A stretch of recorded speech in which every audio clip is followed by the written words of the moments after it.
Republic Kannada ಯಾವುದೇ ಒಂದು ಸುದ್ದಿಯನ್ನು ಮಾಡಿದ್ರೆ ಅದು ಇಂಪ್ಯಾಕ್ಟ್ ಆಗೋವರೆಗೂ ಕೂಡ ಅದನ್ನು ಸುಮ್ಮನೆ ಬಿಡೋದಿಲ್ಲ ಅನ್ನೋದಕ್ಕೆ ಮತ್ತೊಂದು ಉದಾಹರಣೆ ಅಂತಂದರೆ ಇವತ್ತು ಶಿರಸಿಯ ಹೊತಗಾರ್ ಅಂಗನವಾಡಿಗೆ ರಸ್ತೆ ನಿರ್ಮಾಣ ಆಗ್ತಾ ಇರುವಂಥದ್ದು.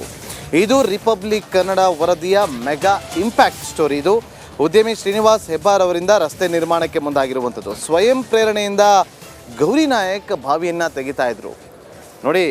ರಿಪಬ್ಲಿಕ್ ಕನ್ನಡ ಈ ಒಂದು ವಿಚಾರವನ್ನು ಅಭಿಯಾನವನ್ನಾಗಿ ತೆಗೆದುಕೊಂಡಿತ್ತು. ಒಂದು ದಿಟ್ಟ ಮಹಿಳೆ ಯಾರದ್ದೇ ಸಹಾಯವಿಲ್ಲದೆ ಬಾವಿಯನ್ನು ತೋಡಿ ಅಲ್ಲಿ ನೀರಿಗೋಸ್ಕರ ಆಕೆ ಶ್ರಮವನ್ನು ವಹಿಸ್ತಾ ಇದ್ಲು ನೋಡಿ. ನನ್ನ ಹಿರಿಯ ಸಹೋದರಿ ಜಯಪ್ರಕಾಶ್ ಶೆಟ್ಟಿಯವರು ಅವರನ್ನು ಮಾತನಾಡಿಸ್ಬೇಕಾದ್ರೆ ಅವ್ರಿಗೆ ಒಂದು ಮಾತು ಕೇಳ್ತಾರೆ, ನಿಮಗೇನಾದರೂ ಸಹಾಯ ಬೇಕಾದರೆ ಹೇಳಿ, ನಾವು ಮಾಡೋದಕ್ಕೆ ಸಿದ್ಧವಿದ್ದೀವಿ, ನಮ್ಮಿಂದ ಏನೋ ಒಂದು ಸ್ವಲ್ಪ ಸಹಾಯ ಮಾಡಬೇಕು ಅಂತೇಳಿ ಅವರು ಕೇಳ್ಕೊಂಡಾಗ ಆ ದಿಟ್ಟ ಮಹಿಳೆ ಒಂದೇ ಮಾತನ್ನು ಹೇಳ್ತಾಳೆ, ನನಗೆ ಸಹಾಯ ಬೇಡ, ನಾನು ಮಣ್ಣನ್ನು ನಂಬಿಕೊಂಡು ಬದುಕ್ತಾ ಇದ್ದೀನಿ, ನನಗೆ ಈ ಕೆಲಸ ಆದರೆ ಸಾಕು ಅಂತ ಹೇಳಿ ಆ ಮಹಿಳೆ ಎಂಥ ಅದ್ಭುತವಾದಂಥ ಮಾತುಗಳನ್ನು ಹೇಳ್ತಾಳೆ. ಇವತ್ತು ಇಂಥ ಒಂದು ಸಂದರ್ಭದಲ್ಲಿ ಯಾರಾದರೂ ಸಹಾಯ ಮಾಡ್ತೀವಿ ಅಂತಂದರೆ ಮೊದಲು ಅಂಗಲಾಚದೆ ಮುಂದೆ ಬರ್ತಾರೆ. ಆದರೆ ಆ ದಿಟ್ಟ ಮಹಿಳೆ ಮಾತ್ರ ನನಗೆ ಯಾವುದೇ ರೀತಿಯಾದಂಥ ಧನ ಸಹಾಯವಾಗಲಿ ಮತ್ತೊಂದು ರೀತಿಯ ಸಹಾಯ ಆಗಲಿ ಬೇಡ, ನನಗೆ ಈ ಬಾವಿಯನ್ನು ತೆಗೆಯೋದಕ್ಕೆ ನನಗೆ ಅವಕಾಶವನ್ನು ಮಾಡಿಕೊಡಿ ಅಂತೇಳಿ ದಿಟ್ಟ ಮಹಿಳೆ ಉತ್ತರವನ್ನು ಕೊಟ್ಟಿದ್ಲು. ಹಾಗಾಗಿ ನಾವು ರಿಪಬ್ಲಿಕ್ ಕನ್ನಡದ ತಂಡ ಅದನ್ನು ಅಭಿಯಾನವನ್ನು ಶುರು ಮಾಡಿದ್ವಿ.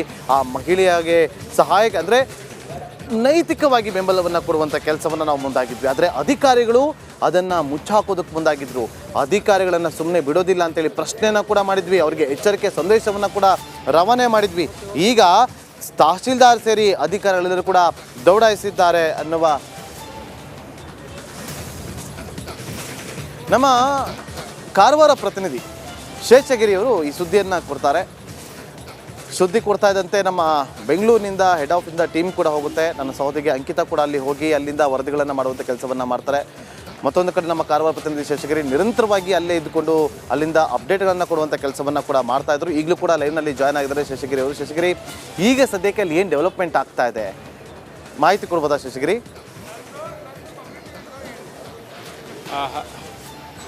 ಹೌದು ಜಯಪ್ರಕಾಶ್, ಕಳೆದ ಕೆಲ ದಿನಗಳಿಂದ ನಿರಂತರವಾಗಿ ರಿಪಬ್ಲಿಕ್ ವಾಹಿನಿಯಲ್ಲಿ ಸುದ್ದಿ ಪ್ರಸಾರವಾಗ್ತಿದ್ದಂತೆ ಕೆಲವೊಂದು ದಾನಿಗಳು ಕೂಡ ಅಂಗನವಾಡಿಯ ಅಭಿವೃದ್ಧಿ ಕಾರ್ಯಕ್ಕೆ ಮುಂದಾಗಿರುವಂಥದ್ದು.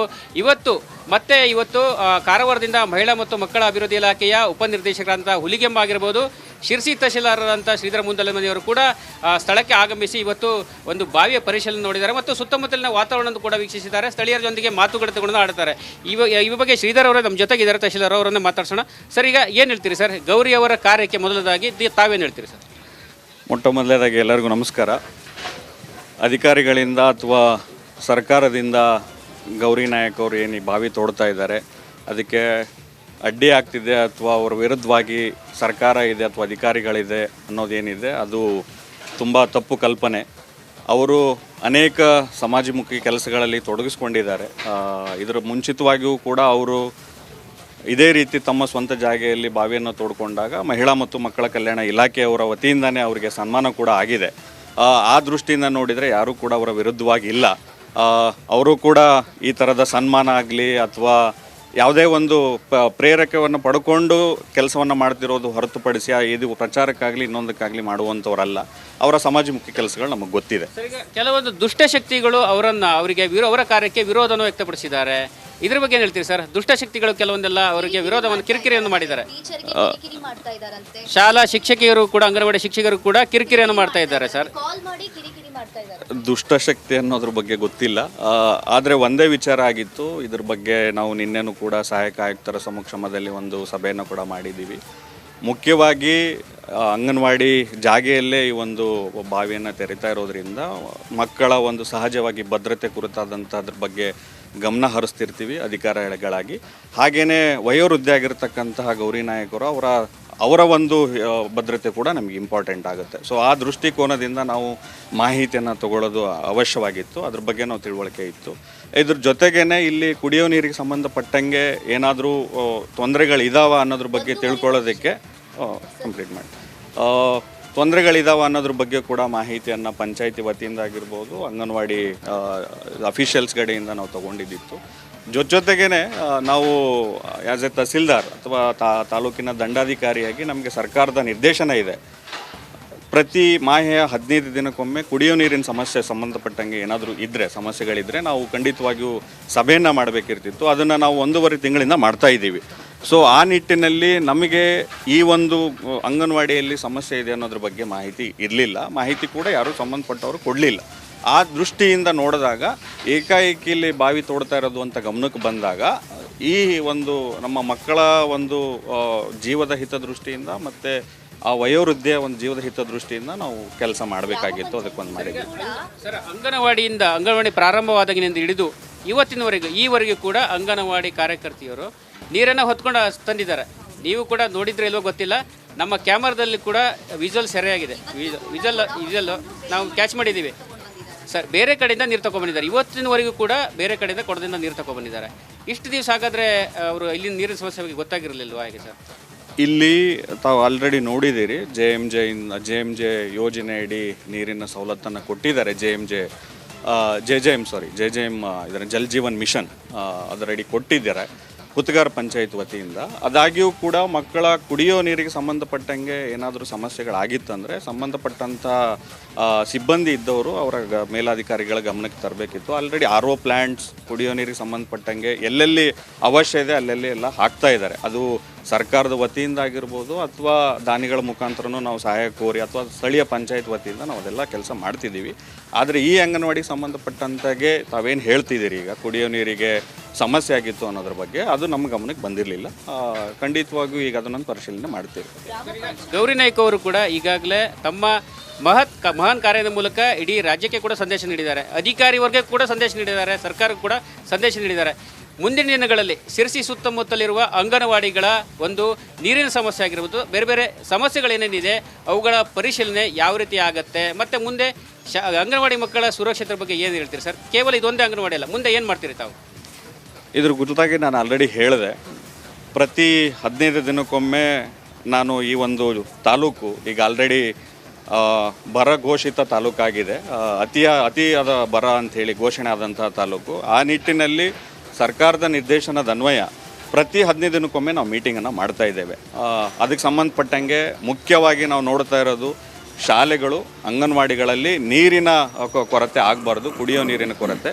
ಆದಾಗ್ಯೂ ಕೂಡ ಯಾವುದೇ ಒಂದು ಹಳ್ಳಿಯಲ್ಲಿ ಅಥವಾ ಯಾವುದೇ ಒಂದು ಶಾಲೆಯಲ್ಲಿ ಕುಡಿಯೋ ನೀರಿನ ಸಮಸ್ಯೆ ಆಯಿತು ಅಂತಾದರೆ ಗಮನಕ್ಕೆ ಬಂದರೆ 24 ಗಂಟೆ ಒಳಗಡೆ ಅವರಿಗೆ ನೀರು ಕೊಡುವಂಥ ವ್ಯವಸ್ಥೆಯನ್ನು ಕೂಡ ನಾವು ಮಾಡ್ಕೊಂಡಿದ್ದೀವಿ. ಅಷ್ಟೊಂದು ತಯಾರಿನ ನಾವು ಮಾಡಿದ್ದೇವೆ. ಅದ್ರ ಜೊತೆಯಾಗಿ ಈಗ ತಾವೇ ಹೇಳಿದ್ರಿ, ಗೌರಿ ನಾಯಕ್ ಅವರು ಅತ್ಯಂತ ಅರ್ಹದಾಯಕವಾದಂಥದ್ದು ಮತ್ತು ಎಲ್ಲರಿಗೂ ಅಭಿನಂದನಾರ್ಹವಾದಂಥ ಕೆಲಸವನ್ನು ಮಾಡಿದ್ದಾರೆ ಮುಂಚಿತವಾಗೂ. ಖಂಡಿತ ಹೌದು, ಅದ್ರ ಬಗ್ಗೆ ನಾವು ಯಾರೂ ಅಲ್ಲಗಳಿತಾ ಇಲ್ಲ. ಅವರು ಯಾವುದೇ ಸನ್ಮಾನ ಆಗಲಿ ಯಾವುದಕ್ಕೂ ಆಸೆ ಪಟ್ಟು ಕೆಲಸ ಮಾಡುವಂಥವ್ರಲ್ಲ ಅಥವಾ ಯಾವ್ದು ನೋಡಿ. ಈಗ ನಮ್ಮ ಶೇಷಗಿರಿ ಪ್ರತಿನಿಧಿ ಈಗ ತಹಸೀಲ್ದಾರ್ ಅವ್ರನ್ನ ಪ್ರಶ್ನೆ ಮಾಡ್ತಿದ್ದಾರೆ. ತಹಸೀಲ್ದಾರ್ ಕೂಡ ಸ್ಥಳಕ್ಕೆ ದೌಡಾಯಿಸಿದ್ದಾರೆ. ಇದು ರಿಪಬ್ಲಿಕ್ ಕನ್ನಡದ ಸುದ್ದಿಯ ತಾಕತ್ತು. ಯಾರಾದರೂ ಕೂಡ ಸ್ಥಳಕ್ಕೆ ಬರಲೇಬೇಕಾಗುತ್ತೆ. ಆ ದಿಟ್ಟ ಮಹಿಳೆ, ಆ ತಾಯಿ ಬಾವಿನ ತೊಡೋದಕ್ಕೆ ಮುಂದಾದಾಗ ಅದನ್ನು ಅಡ್ಡಿಪಡಿಸೋದಕ್ಕೆ ಸಾಕಷ್ಟು ಜನ ಮುಂದಾಗ್ತಾರೆ. ದುಷ್ಟ ಶಕ್ತಿಗಳು ಕೂಡ ಮುಂದಾಗುತ್ತೆ. ಆ ಯಾರೇ ಇದ್ರೂ ಕೂಡ ಅವರ ತಾಯಿಯ ಪರವಾಗಿ, ತಾಯಿಯ ಬೆನ್ನಿಗೆ ನಿಲ್ಲುವಂಥ ಕೆಲಸವನ್ನು ನಿಮ್ಮ ರಿಪಬ್ಲಿಕ್ ಕನ್ನಡ ಮಾಡಿದೆ, ಮುಂದೆಯೂ ಕೂಡ ಮಾಡ್ತಾ ಹೋಗುತ್ತೆ. ನೋಡಿ, ಇನ್ನು ನಮ್ಮ ಕಾರವಾರ ಪ್ರತಿನಿಧಿ ಶೇಷಗಿರಿಯವರು ಆ ತಾಯಿ ಗೌರಿ ನಾಯಕ್ ಅವರ ಜೊತೆಯಲ್ಲಿ ತೆರಳಿ ಆ ಬಾವಿಗೆ ಸಂಬಂಧಪಟ್ಟಂತೆ ಒಂದಷ್ಟು ಪ್ರತ್ಯಕ್ಷ ವರದಿಯನ್ನು ಕೂಡ ಕೊಟ್ಟಿದ್ದಾರೆ. ಅದನ್ನು ಕೂಡ ನೋಡ್ಕೊಂಬನ್ನಿ. ವೀಕ್ಷಕರೇ, ನಾವೀಗ ಸುಮಾರು 20 ಅಡಿ ಆಳದಷ್ಟು ಕೆಳಕ್ಕೆ ಕೂಡ ಬಂದಿದ್ದೇನೆ. ಗೌರಿಯವರು ಯಾವಾಗ ಕಳೆದ 15 ದಿನಗಳಿಂದ ಈ ಒಂದು ಬಾವಿ ತೋಡುವ ಕೆಲಸವನ್ನು ಕೂಡ ಮಾಡ್ತಾ ಇದ್ರು. ಇವತ್ತು ಕೂಡ ಅವರು ತುಂಬಾ ಉತ್ಸಾಹದಿಂದ ಅವರು ಈ ಕೆಲಸವನ್ನು ಮಾಡ್ತಾ ಇದ್ದಾರೆ. ಈ ಬಗ್ಗೆ ಅವರನ್ನೇ ಮಾತಾಡ್ತೇನೆ. ಬಾವಿಯಲ್ಲಿ ಅಮ್ಮ, ಏನು ಅನಿಸುತ್ತೆ ನಿಮಗೆ? ತುಂಬ ಖುಷಿ ಆಗ್ತಿದೆಯಾ? ಇವತ್ತು ಮತ್ತೆ ಬೆಳಿಗ್ಗೆಯಿಂದನೇ ಶುರು ಮಾಡಿದರೆ ಏನು ಅನಿಸುತ್ತೆ? ನನಗೆ ನೀವು ಈ ಪಬ್ಲಿಕ್ ಕನ್ನಡದವ್ರು ಬಂದ ಮೇಲೆ ನಂಗೆ ಭಾಳ ಖುಷಿ ಆಯಿತು. ನನ್ನ ಕೆಲಸ ಅಡೆತಡೆ ಎಲ್ಲ ದೂರ ಮಾಡಿದ್ರಲ್ಲ ನೀವು, ಭಾಳ ಖುಷಿ ಆಯಿತು. ನನಗೆ ಭಾಳ ಉಲ್ಲಾಸ. 6 ಗಂಟೆಗೆ ಬಂದೆ ನಾನು ಇವತ್ತು ಕೆಲಸಕ್ಕೆ. ಇವತ್ತು ಎಷ್ಟು ಅಡಿ ಬಾವಿ ತೋಡಿದ್ರಿ ಇವತ್ತು? ಇವತ್ತು ಈಗಾಗಲೇ 1-2 ಫೂಟ್ ಆಗೋಯ್ತು. ಹೌದಾ? ಎಷ್ಟು ಗಂಟೆ ಬಂದಿದ್ರಿ ನೀವು? 6 ಗಂಟೆಗೆ ಬಂದೇನೆ. ಹೌದಾ? ಏನು ಅನಿಸುತ್ತೆ? ಮತ್ತೆ ನೀರು ಯಾವಾಗ ಬರ್ಬೋದು? ಎಷ್ಟು ದಿನ ಆಗ್ಬೋದು? ನೀರೊಂದು ಇನ್ನೊಂದು 5-6 ದಿವಸದಲ್ಲಿ ಬರ್ಬೋದು. 5-6 ದಿನದಲ್ಲಿ ನೀರು ಬರುತ್ತೆ. ಸಾಧಾರಣ ಇನ್ನೊಂದು 5-6 ಅಡಿ 10 ಅಡಿ ಒಳಗಡೆ ಬರ್ಬೋದು. ಓಕೆ. ಬಂದಾಗ ಫಸ್ಟ್ ಏನು ಮಾಡ್ತೀರಿ ನೀವು ನೀರನ್ನು? ಬಂದಾಗ ದೇವರಿಗೊಂದು ಪೂಜೆ ಮಾಡಿಸ್ಕೊಂಡು ಬಂದು ಇಲ್ಲೊಂದು ಭಟ್ರಿಗೆ ಕರೆಸಿ ಪೂಜೆ ಮಾಡಿಸಿ ನೀವೆಲ್ಲ ಬರಬೇಕು.